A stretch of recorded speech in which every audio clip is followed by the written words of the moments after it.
G'day and hello beautiful people, it is Meanwhile here. Hope you're having a fantastic day, afternoon, evening, night, no matter the time wherever you are. Hope life is treating you well. Just want to take the time to say a Merry Christmas to everyone. Stay safe and enjoy these holidays. But for now, let's crack on to some Road to Survival. This week, being in the Christmas spirit has been all about Christmas Carol, and I have pretty much been doing the same. I finished a few story maps. Of course, cutscenes are very different to what I do here because this is all about talking and updating and showing you what I'm up to with the game and keeping you in touch with my progress rather than doing those boring old cutscenes. I say that like it's a bad thing. Anyways, moving on, like I said, it's been all about Christmas Carol. What I've been trying to do is pretty much do all the events that I can to get all those bells so that I'm able to get Carol. At the moment, as you can see her in action here, this is pretty much why I don't do videos when it comes to road maps and so forth. I just do the cutscenes, is because I don't do anything strategical at all or anything amazing. I just fast forward through it. I've been playing this game long enough that my team can fast forward through pretty much any map, even the really hard ones that are up into the 9,000 rating and 10,000 ratings. I just fast forward through it, so there's really no point me doing that stuff because there's nothing to talk about. It's boring. But like I said, I've just been trying to get Carol up. I've got her at her level 4 or tier 4 at the moment, whichever way you wish to put it, and I'm waiting to get another one, so I'm working with those bells to get another one, and then hopefully I can get her to the 2-star, so her max mythic level. If not, it is what it is. I'm not particularly dying to have her in a team or anything. Upgraded my lieutenants, like I said last video, did those up a bit and then continued on with Carol. As you can see, you need her for the roadmap.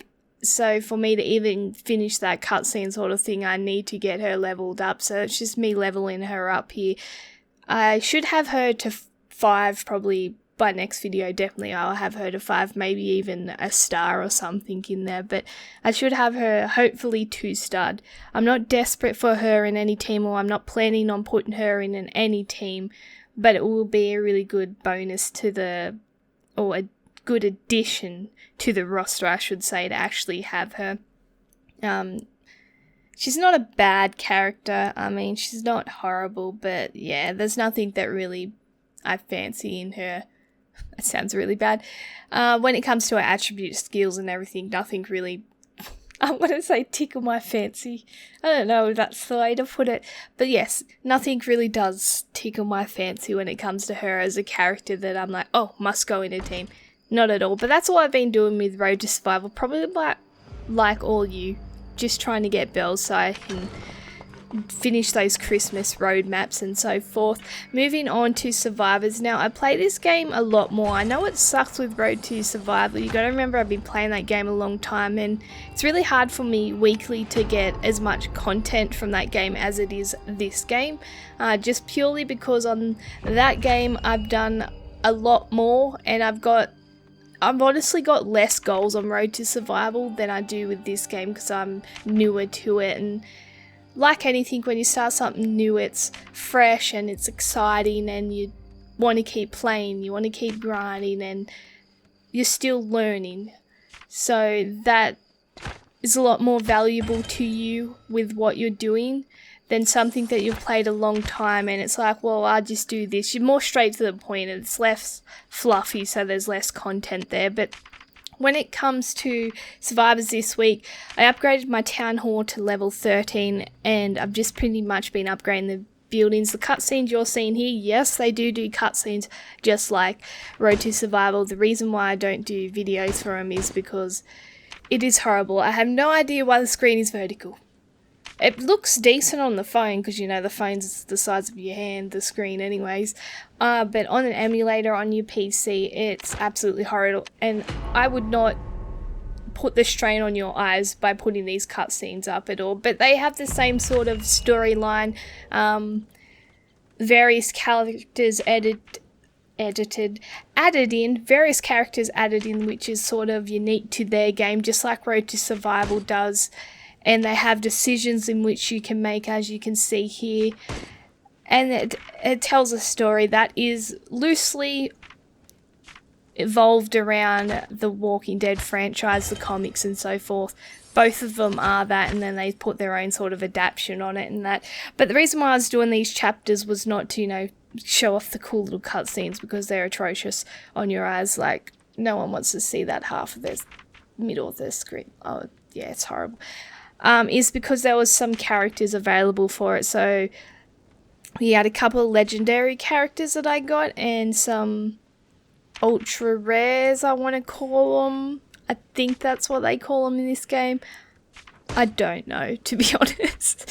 I'm so bad because I've played Road to Survival for so long, so there's so many structures and terms in that I use for this game, and it's actually different. So it might take me some time before I start referring to this game with the correct terms and I'm not double guessing myself. But we'll continue on with the chapters. I later did upgrade the characters, so I'll show you the legendaries. I upgraded them all, but I'll show you the legendaries. That's another big, huge progress for this week, has been upgrading characters. I realized I had a lot of XP when it comes to the characters, both talk properly, both developmental and or the development sort of side of it, and also the combat side of it. So I had a lot of, not only that, but medals when it came to the different rarity of the characters. I had a lot of those as well, so it was just a matter about utilizing all those things. And I got at least every character up to level 10 was a target, just purely because at level 10 you can use their first skill. So at least I was getting their skill from every sort of character. Roster space or inventory space at the moment, I'm not limited when it comes to the characters, so I'm not really concerned about keeping the more downgraded characters. So, you know, like your uncommons, I don't know if that's what it's called. I don't know. I'm going to call them like uncommon and rare, the green and the blue guys. So they're the two lowest tiers in this game, very similar to Road to Survival. So I even got all those up to level 10 because I'm not really limited with the roster where I'm like, oh, I must save space and get rid of those horrible characters in return to get those better characters. So I'm not really concerned about that. So it was just about getting my overall score up, but also making sure that at least those fighters are useful for some reason. So some of them go into resources, so some go out and actually forage and gather, whatever way you want to put it. They go out and actually get food, lumber, meat, you know, they do all that sort of stuff and get me resources so that I'm able to play. So it usually helps having the skills, because sometimes it's for lumber production, sometimes it's for gathering, sometimes it's for water.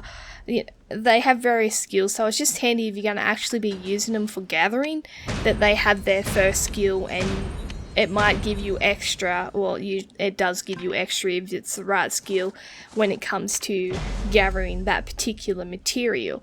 As you can see here with Morgan, that first skill slot there is what they all at least have now. I did level up Boyd as well in this particular scene. He was not leveled up, but as you can see by that short snippet, is they're all at least level 10, apart from the ones I'm currently in the process of leveling up during this video, or during this little put together of this video and my current rig. You might notice with these videos I've changed up where I'm not actually going through like that on that day talking about the game. I'm actually getting footage throughout the week, and then I'm putting together the most important aspects. So of course I'm doing other things than what's in this video or what you're seeing, but I'm taking the most important things and the things I focused on the most and the things I want to actually talk about, and that I feel is most important for my progress, to keep you updated with that.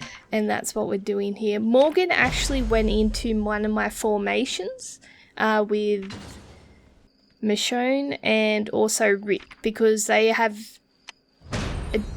decent chemistry, so I was able to get 2 chemistry groups from that. So of course, if you have the chemistry, it gives you additive attack or defense sort of statistics depending on what that chemistry actually offers you for your formation. So that's why I put him in there.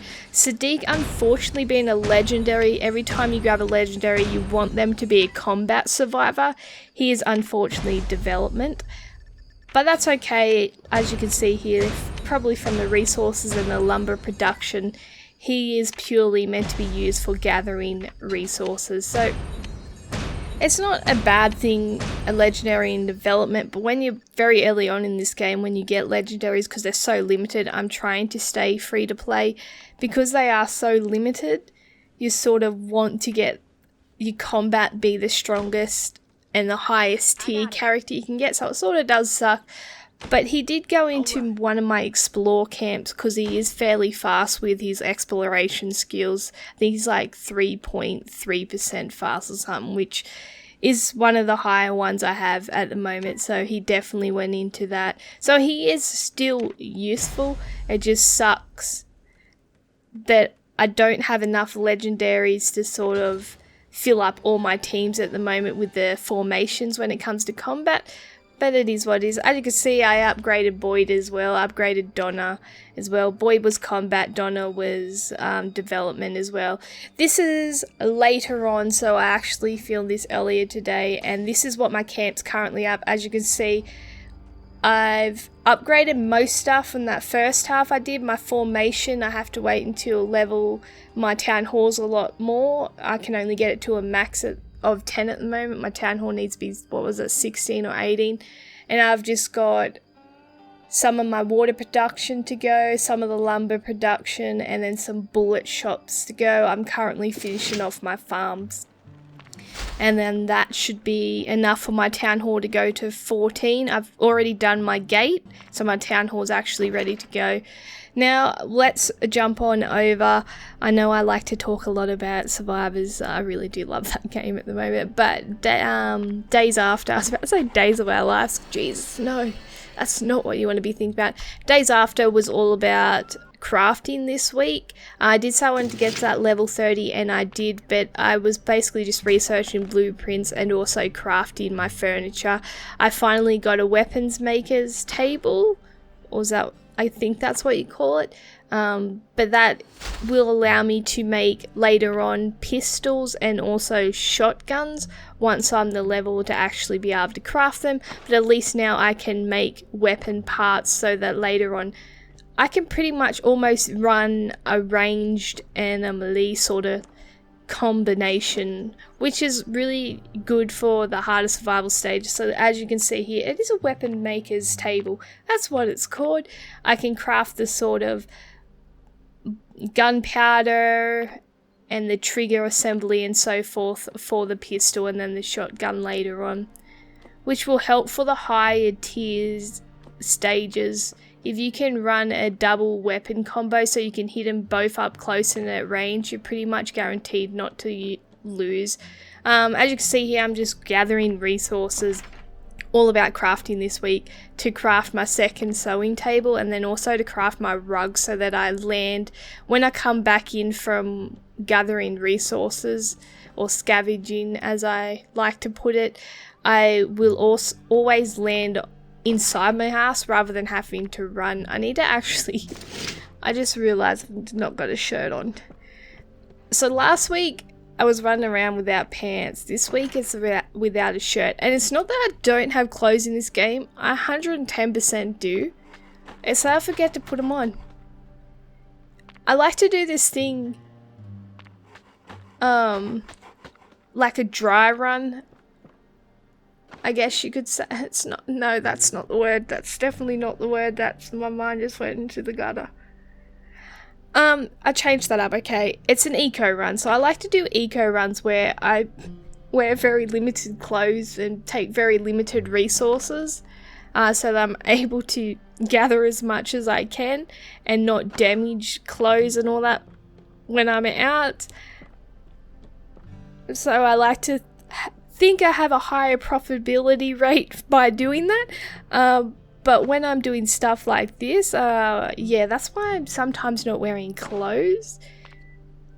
And they break. They honestly break, and I forget to put them back on. And because I'm so used to just playing the game and not actually worrying about people watching my character run around with no clothes on, I forget to do it. But nonetheless, as you just saw, I was just basically rearranging the house a bit. I'm going to call my open planned living house there. But as always, I hope you did enjoy. Thank you for watching. Always remember how awesome you are. Bye! Chase a light when the world is getting darker. I have a dream where love's the only side. So take my hand, join the army of the shadow.